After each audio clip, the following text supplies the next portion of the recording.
Okay, so my fourth try making this video. This is letting everybody know on all the channels.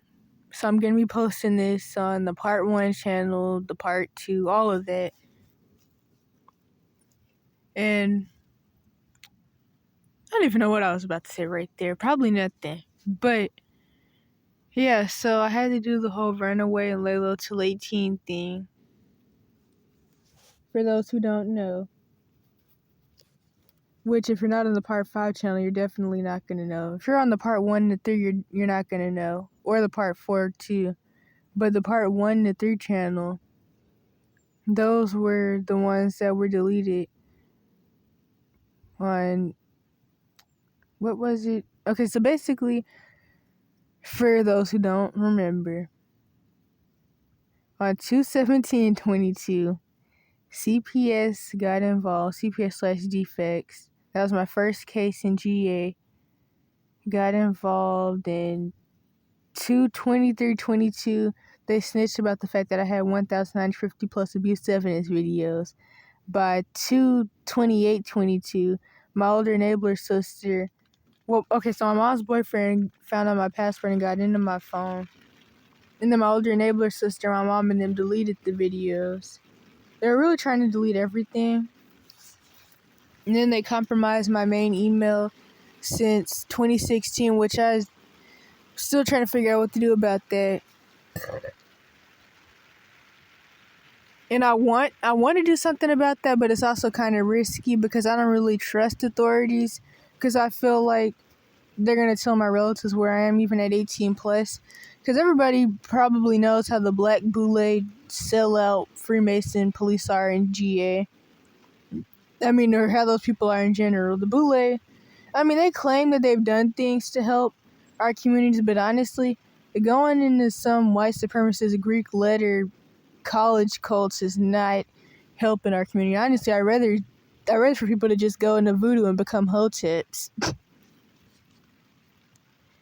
That would make more sense than becoming Greek letter and then, well, let me not even go into that because I'm about to be way somewhere else. So anyway, people already know that they don't give a crap about anybody who looks like them, because that's how Willie Lynch syndrome, well, that's not even really the Willie Lynch syndrome part, but that's how house Negroes are. But anyway, anywho, I mentioned before, I don't even know if this is on the part 5 or the part 6 channel, the things that the police would say to me throughout the different, well, honestly, I only tried to leave twice, regardless of what people will say.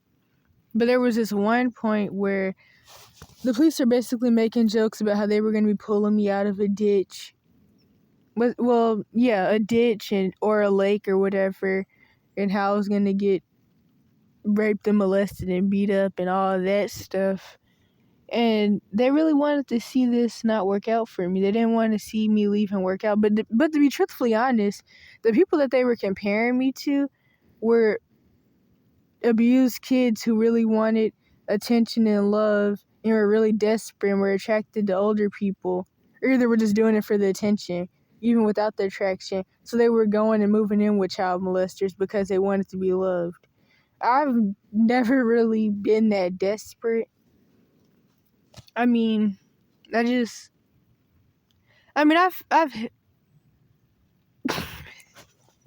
let me not even go there. But I've never been that desperate. I've never been that type of desperate. I haven't.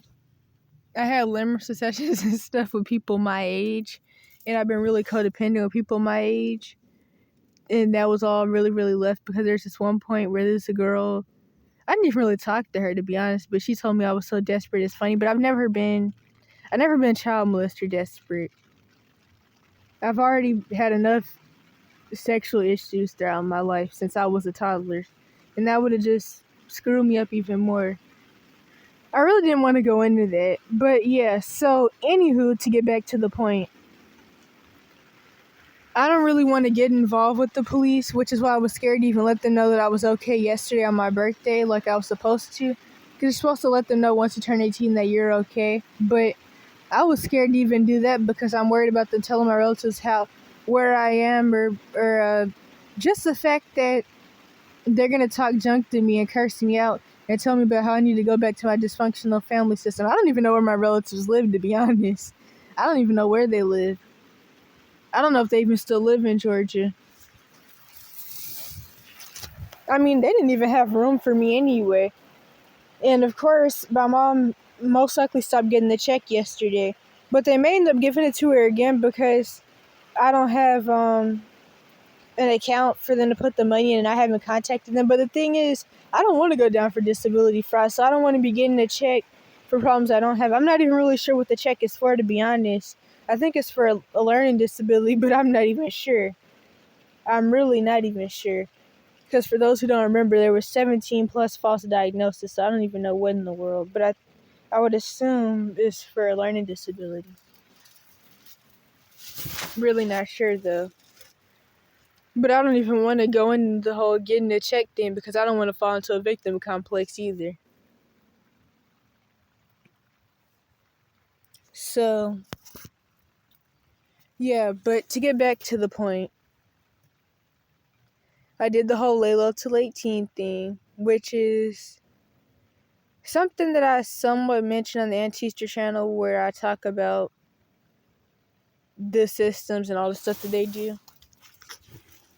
But the longer you have to wait till 18, the worse it can be. And the thing is, you can't go to a shelter under 18, especially not with a missing persons report, but you really can in general, because they have to either get parents' permission or call CPS and the police within 24 to 48 hours. But of course, when you're in one of the Munch House and mental label situations like I'm in, you don't really have any options, and nobody's going to want to help because your parents are going to come and try to sabotage you. So, like, if something like, I don't know, Covenant House was to actually accept helping me, even with the whole Maddie's Lair bullcrap and the false mental labels, the thing about that is that if they do accept me and let me in and agree to help me, I'm still going to be labeled off as high risk, depending on what mental label my mom even tells them. Because, of course, they're 17 plus, and she chooses a different one depending on what situation she's trying to create. So she may say autism, she may say schizophrenia, she may say ODD, she may say, she may say, hold up, because I'm messing this up because there's so many. She may say ODD, she may say, did I already say that? I think I already said that. ADHD, OCD, schizoaffective. I might have already said that. What else was she saying? There was this one point where they were trying to say I was a narcissist. Or at least my older enabler sister was. At one point, my older enabler sister was saying I was a psychopath. I mean, at the end of the day, mental illness comes from trauma. And the thing is, people are really ignorant and dumbed down from school and a lot of different things like the news and media, and they don't really research things. And people really don't know that all these systems that I talk about, the Cash for Kids system, the mental health system, that's a part of the Cash for Kids system, the school system, all of that stuff was created for eugenics and abuse, and then even indoctrination.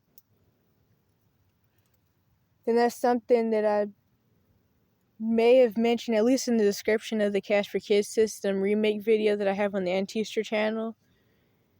But a lot of people don't know that, and they don't know the mental illness comes from trauma, which ties into a lot of racial stuff with generational trauma and all that. And it's like, if people just knew that, it could explain a lot, especially when it comes to a lot of this racist stuff.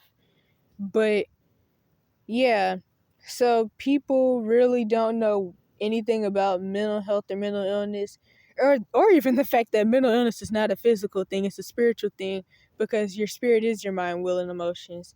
And trauma actually creates voids in the soul and stuff, and it messes you up.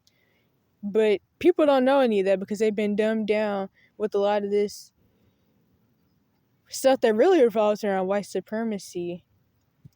And it's indoctrinated into people, and it keeps people from actually knowing how to get better and how to heal from stuff. Because I mean, even with the physical health system, they're not trained to treat anybody or heal anybody. They're trained to to make it to where you can't notice the symptoms and you get more sick still, and they can make more money. Because the thing is, if they treat people, they won't make any money. And like my mom's boyfriend always used to throw up in my Munchausen situation, they would do it just to get to me, because they would talk about how they didn't even believe in mental illness. And he would always throw up how they say in all their books that they've never treated anybody and that they don't know what causes mental illness, which actually it's not true that they don't know what causes mental illness, but they pretend that they don't know. At least the people who made it, the people who made the mental health system, they knew what caused it. Maybe these lower people don't know, because just like with the physical health system, when these people go to college for all these years, they're not trained to treat anybody, so they don't even really know what causes some of this stuff. They're taught bull crap. That's why more people these days rather go to people to learn holistic healing and herbalism and stuff. But that's a whole other story. So anyway, the point is that I'm gonna be trying to get myself together, even though things are pretty much falling apart and the U.S. is being destroyed, and all the different stuff that's going on with the what is that called? The stock market, all that stuff. And the U.S. is being slowly destroyed and degraded. And a lot of people don't want to accept that, which I kind of talk about in the video I made on the Antister channel about how everybody in the U.S. has been in denial about pretty much everything that goes on here. But I don't even want to go into that. I'm still going to try to get things together, though, so I can have a healthy life.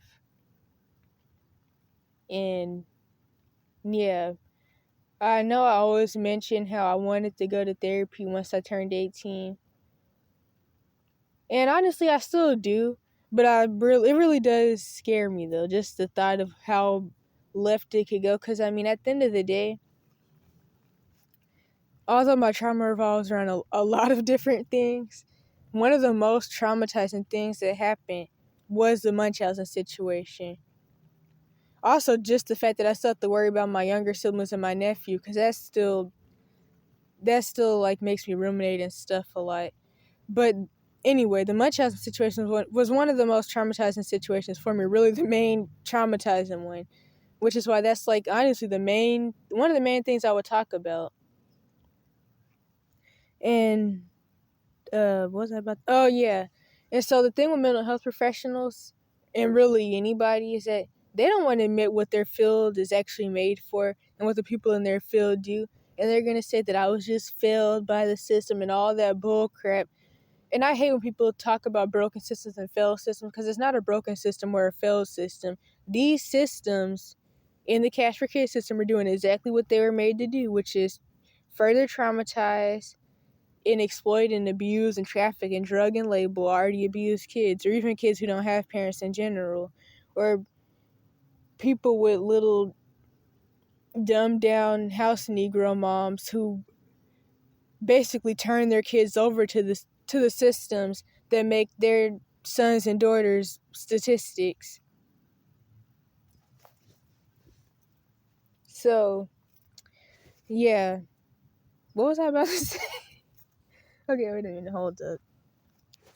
Okay, so I paused it to think about it for a minute. I don't remember what I was about to say. But still, with me saying all that, the point is the Cash for Kids wait a minute. The Cash for Kids system is made to do what it's doing.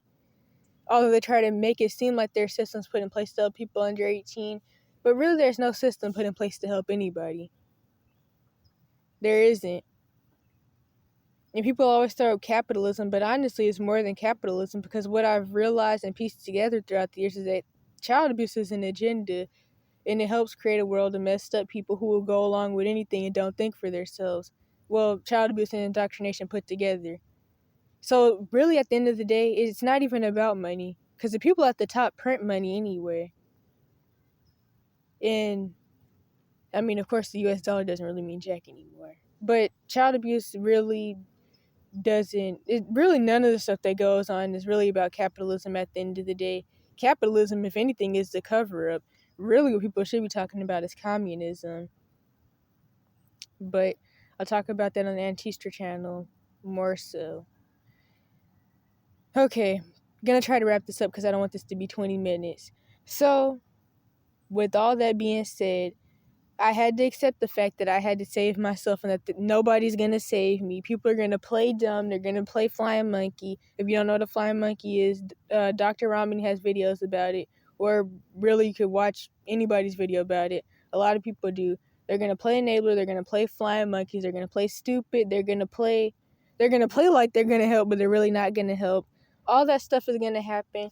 It's just going to make me more traumatized. And of course, when people don't want to look bad, they're going to agree with abusers too. So, like, I don't know. I can't even really think of a good example right now, so I'm just going to keep going. But when I got in the support groups, after someone from the Part 1 channel had told me that there's support groups on Reddit, which of course I got off those a long time ago for multiple reasons, I came to the conclusion that Reddit is definitely apt for white supremacists and child molesters. And it's really toxic with a lot of the agendas that they push, and you can't really, it's really censored, just like really everything is these days. And it's like they can have buck breaking and black breeding groups, but I can't say jack about jack.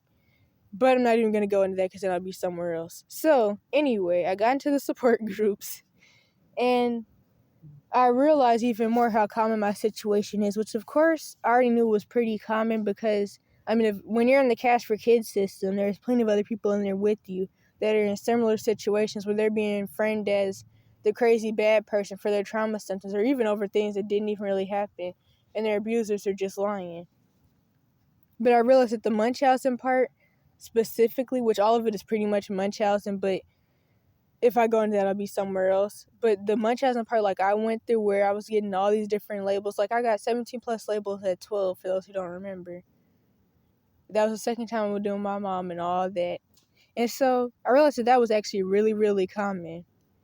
And it's easy for abusers to do stuff like that because even though the people who work in these systems know that mental illness comes from trauma and that they're exploiting abused kids, a lot of people are really ignorant and dumbed down. So a lot of people in the surrounding areas don't really know about that. And I don't even know what I was about to say. But anywho, one time I specifically remember that someone left a comment under one of my posts. I don't even really remember what it was about, but somebody was like, nobody's gonna effing help you. And it was really rude, but honestly it was really true too at the end of the day. And I remember another person once told me that the only thing I can do in situations like I'm in is back away slowly and quietly. And honestly, it's true. Although I didn't do a good job backing away slowly and quietly. But I backed away. I definitely backed away.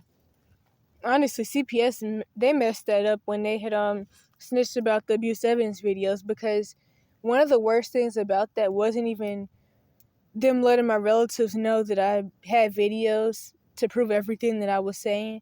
It was the fact that the videos let my relatives know that I knew what was going on.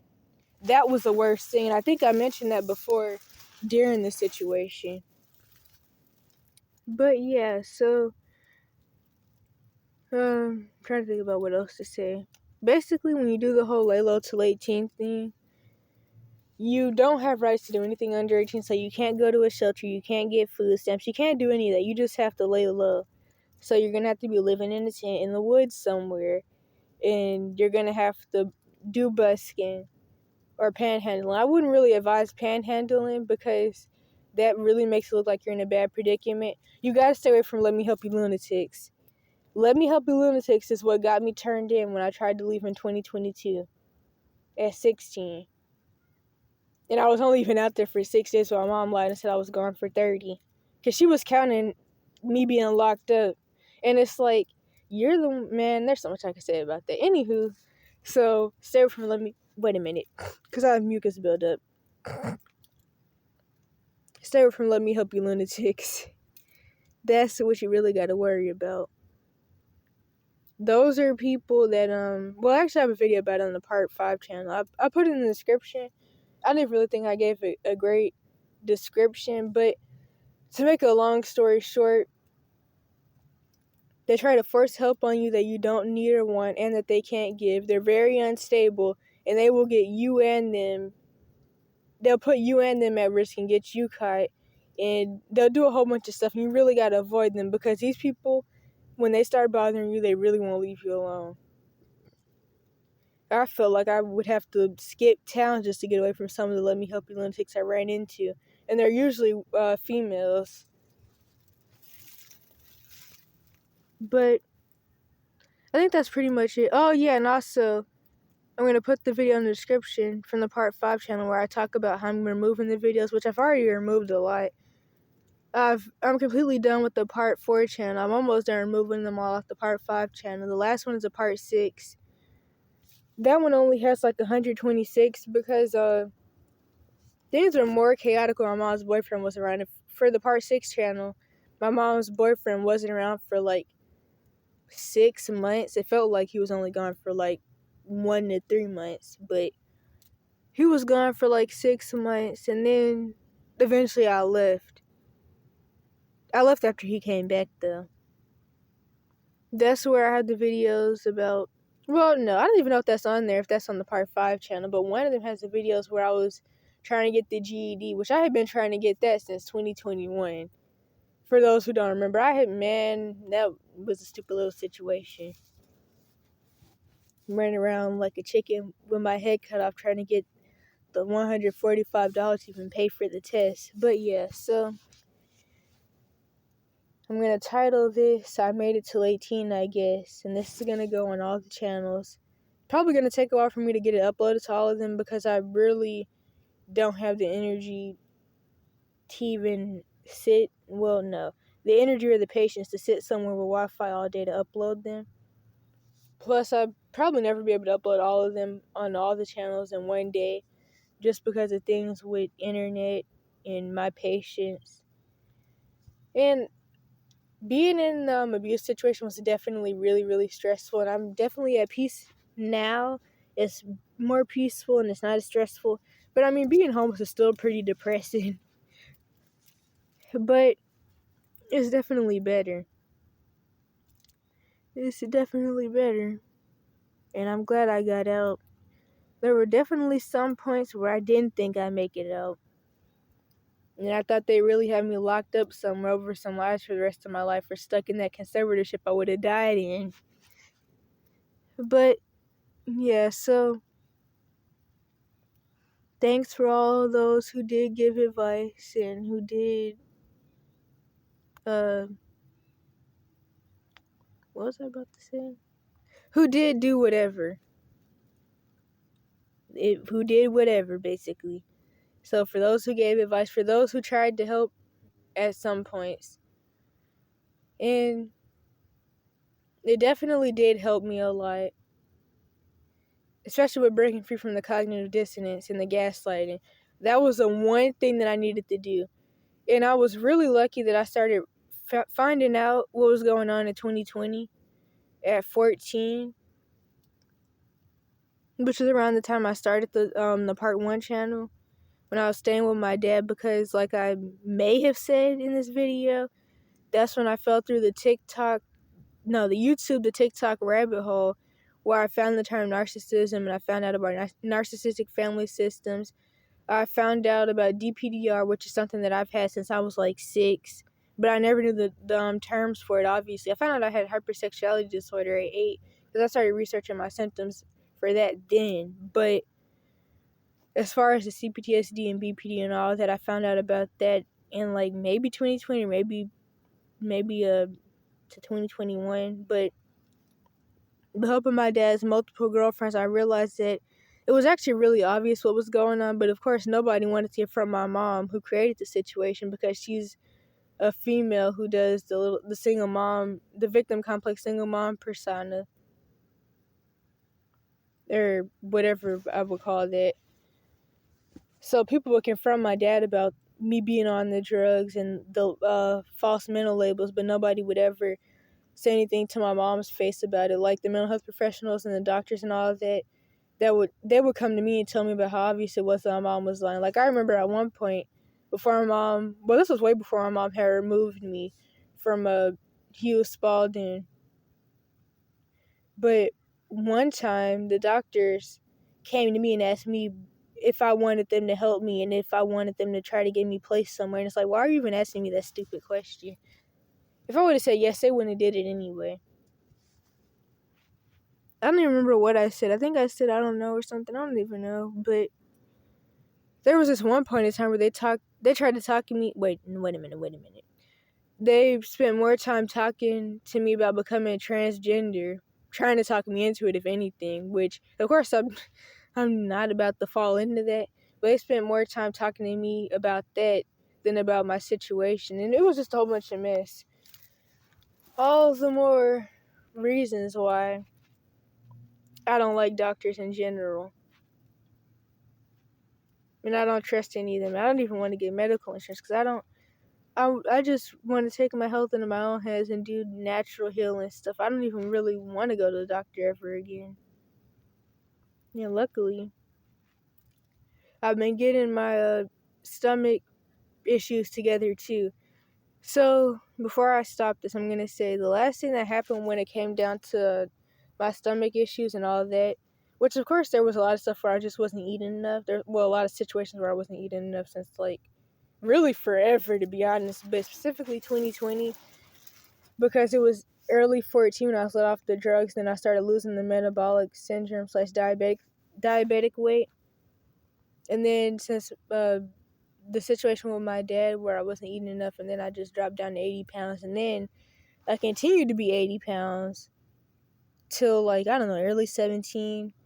The missing persons reports, they have a different weight and height in all of them. I remember the one where I tried to sneak to the job interview, and one of the articles said I was 6 feet and 80 pounds, and then another one said I was 5'6" and 80 pounds, or 96 pounds or something like that. And somebody told me, they were like, if you were 6 feet and 80 pounds, you'd be a stick on the ground. That would honestly be really bad. But I mean, even though it was obvious how physically unhealthy I was, especially in the picture from the articles where I tried to hide out to the day of that job interview, the thing is, people just will assume that I'm starving myself because of the autism and schizophrenia or something, because people really, they're not taught to think for themselves. They're taught to just go along with what the news and media tells them.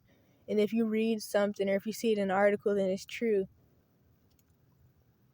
But yeah, because I kept trying to figure out why nobody even questioned the weight. But then I thought about it. They probably just assume that I'm underweight because the mental label. But anyway, so, oh yeah, to get to the point. So the doctors just eventually, after, I think it took over a year me being in GA for a doctor to finally ask why in the world I was 80 pounds at 16 or 17 or almost 17 or whatever. But they just kept saying I was malnourished, and they basically they felt like I was just being starved at home. But of course, they didn't do anything about that either. But honestly, what I found out since I've been out here is that I actually was showing textbook ulcer and parasite symptoms. So I've been doing a parasite cleanse, and I'm on my third round of a parasite cleanse called Scram. My last day for this third round is tomorrow. Once I do, I'm listening to something in my background. It's throwing me off. But once I do my fourth round, which I'm only going to do that depending on how my symptoms are, then I'm going to go back into the gut repair. I already have L-glutamine, and I'm going to get some more mastigum capsules. And my symptoms have really died down. Because for those who don't remember, my physical health and my mental health from my trauma symptoms, like the anxiety and the fact that I was always either asleep or crying, really got in the way of what little bit of school I did get to go to at MTZ High. And so basically, I would wait a minute, hold up, I'm messing this up. Eating anything would cause me a lot of pain, so I'd get bloated. I'd have acid reflux. I'd be so bloated that I wouldn't be able to stand up or really walk. And the only thing that would help is laying on my back somewhere, which was hard to do at school. So I'd be trying to find somewhere to just lay down or whatever. So there was a bench outside, and I was able to do that there because I'd be in so much pain.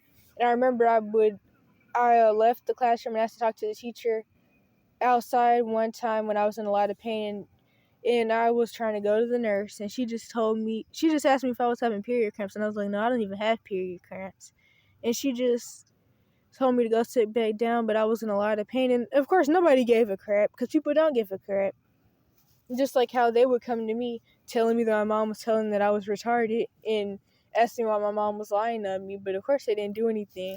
And MTV High, they eventually just said they were going to let my mom do whatever she wanted to do with me, because they were tired of her reporting them for not wanting to put me in special ed, because they didn't even have a special ed placement at that school that they could put me in where it would even look right, which is why I ended up getting put in the Jim Crow special ed self-confined placement for quote-unquote bad black kids by my mom. And that was definitely something.